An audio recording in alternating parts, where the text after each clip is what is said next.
Hi there guys, my name is Taylor and I'm from HelpMeCompile.com, and I noticed I had quite a few users send me so many questions about the if conditional, so I decided to make a video devoted to the if conditional and all its operators.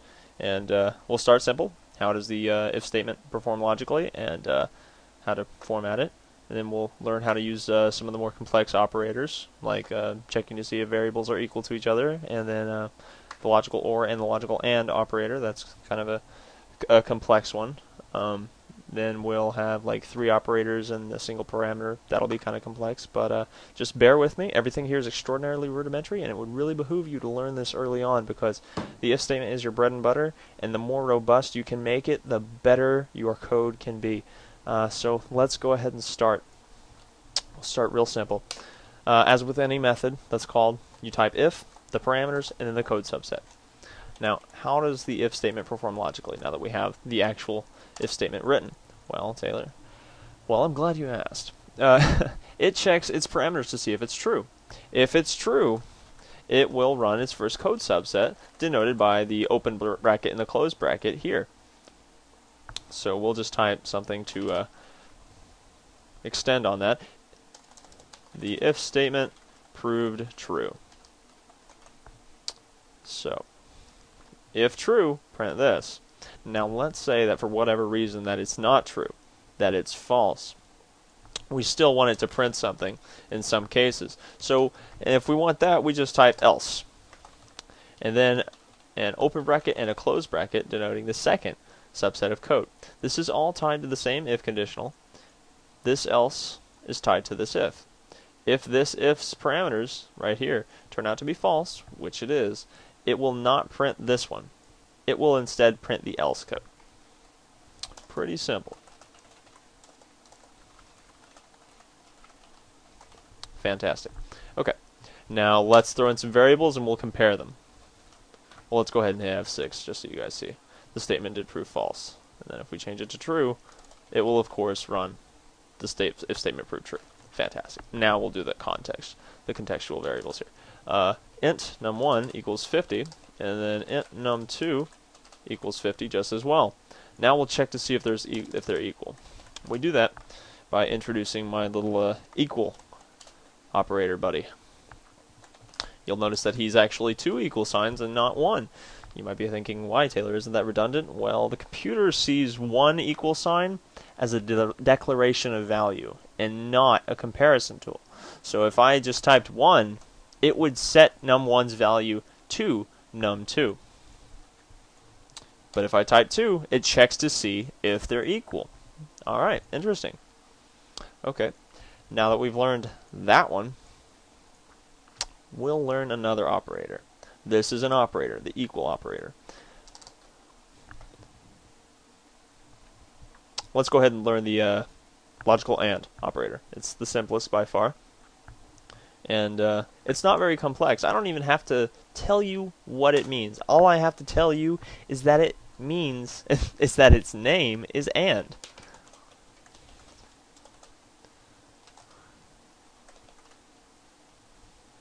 Let's go ahead and create a third variable here, num3, and we'll make it equal to 40, which is less than 50. Okay, now let's read this aloud, because again, I'm confident I don't actually have to explain what the AND operator means, just as long as you know it's named AND.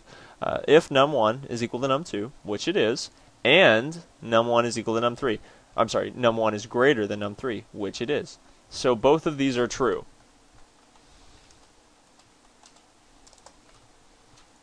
So, but if either of these turns out to be false, the whole thing is turned false.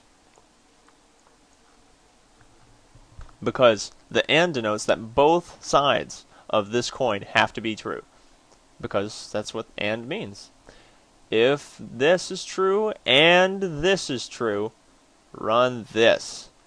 If this and this are not true, run this. Pretty simple. Let's shake things up a bit. Now we're going to add in a different operator. This one is called the OR operator. It means OR. That sounds simple. It's not. It can be a little confusing. So now we'll read it aloud again. If num1 is equal to num2, which it is, or num1 is greater than num3. Now, with that ampersand, with the AND operator, this was true.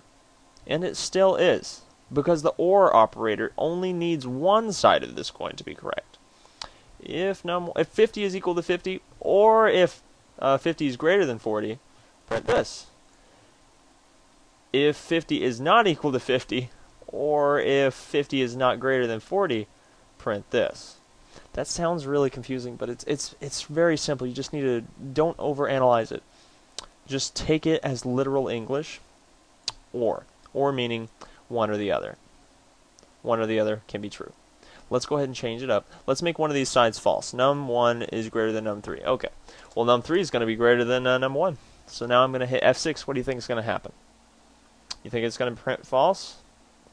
Well, then you'd be wrong, because 50 is still equal to 50. It only needs one side of this coin to be correct. Now let's change that to the ampersand, the AND operator. What do you think is going to happen? Num1 is equal to num2. 50 is equal to 50, but 50 is not greater than 60. And both sides, 50 has to be equal to 50, and 50 has to be greater than 60, which it cannot be. So because this side of the operation is false, the whole parameter is set to false, because this is an AND operator. So hit F6, it proves false. Okay, that's all the operators that you really have to worry about. Let's go over how to compare strings real quick, because this is something that I wasn't taught, and it really threw me off later. Comparing strings, you can't do it as with an integer. You actually have to use something called the dot equals. You can't use the double equal sign, because the double equal sign is only for integers or doubles.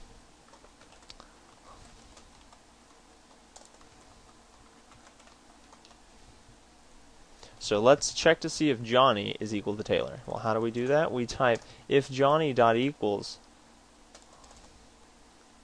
Taylor. And then we'll hit F6, and what happens? It proved false, because Taylor is not equal to Johnny. You cannot type if Johnny double equal sign Taylor, because you can't compare strings like that. See how it's got the yellow underline? Comparing strings using the double equal sign or exclamation mark equals. That means you just can't do it. You have to use dot equals for strings. Okay? Pretty simple. I don't really need to go over that too much in depth, because I don't want you guys to leave me cold in the dust. Alright, now we'll learn how to do nested if statements. Nested if statements sounds a little tricky. It sounds a little crazy, but it's basically with an if statement inside an if statement. So let's create a scenario where we have to use multiple if statements. Well, let's say num1 is equal to 10. It's going to be a guessing game. I guessed 10. No, I'm telling you guys to guess a number, and I picked 10. Well, if num1 is equal to 1, then we'll say you picked the number 10. Oh, I'm sorry, 1, Taylor. And I have to use the double equal sign, remember. What is wrong here? Oh, I didn't declare the actual variable type. Fantastic. Now, let's say that it's not equal to 1. Well, we have to keep guessing. So since this turns out to be false, because it is in fact 10, we'll make it run to a different if statement. That will again guess a number. If it's equal to 2, we'll type, you picked the number 2, Taylor. And then we'll just start copying that. And now, again, if it's not 2, we need to guess again. This time we're going to guess 3. You picked the number 3, Taylor. And now, if it's not 3, run to the else and create another if statement. If number 1 equals 4, then you pick the number 4, Taylor. And then else if And if it's false, if it's not equal to 4, it'll run to its subset else, and then we'll have it check to see if it's equal to 5. This is way too long of a chain. I should have made the number 5. I'm actually going to do that. I'm going to change the number to 5. Okay. So see how this works? See all this code at once? Yeah. Int num1 equals 5. So let's go down the line and let's see how this works. If num1 is equal to 1, then print this. But as we can see clearly, it's equal to 5. So it will be false. This parameter proves false. So it runs to its else. The else contains an if. So the if is ran. If number 1 is equal to 2, and it's equal to 5, then print this. But it's not, so it's a false parameter. So it runs to the else. If the parameters are false, go to the else. The else contains an if, run the if. So it's pretty simple. And it's exactly what a switch case is. The way a switch statement works is it's exactly the same as a nested if statement. It can perform a guess if you need it to in this fashion. It just has a different format. It performs the exact same logical operations as an if statement. So let's go ahead and get into how to format that. We're going to create something that's going to tell us what month it is. We'll do int month equals 8. Then we'll type string month string. And then we'll type the format. So basically I declared a string. I didn't assign it a value yet. I declared that the int month is equal to 8. And then I'm going to actually declare my switch. And then I'll have it check its parameters for month. And then I'll have an opening bracket for my code. Now we type case 1, colon. And then we'll type case 2, colon. And then we'll type case 3, colon. At the end of every case, there has to be a break. This is just standard formatting for, let's change the month to 3. I don't want to do this that long. Okay, in case 1, we'll just change that to 3. Break out the middleman here. Okay, now the switch will run to its third because 3 is equal to the parameters. It needs to run the case number that is equal to 3. Or if I decided to use a variable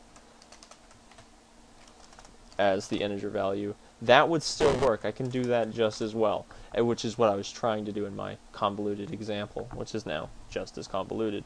Great going, Taylor. Okay, anyway, this is the format for a switch case. It is exactly, again, the same logical operations as the if statement. The difference being, it checks its parameters in the original code bracket subset for a value. It has to be an integer, and then it will run the case number that is equal to its parameters. So since it's equal to 3, it will only run this, and we'll just have some code. Run this, man. Fantastic, Taylor. Okay, well I broke it. Great job. You're embarrassing yourself. Run this, man. Fantastic. Now let's say we changed it to 2. What do you think's going to happen, guys? If you guess this, you're right. You're right. You're right. Okay, guys. If you have any questions at all, please leave them in the comments. Your peers and I can be extremely helpful. I'll probably address them. Hope you learned something. Good luck.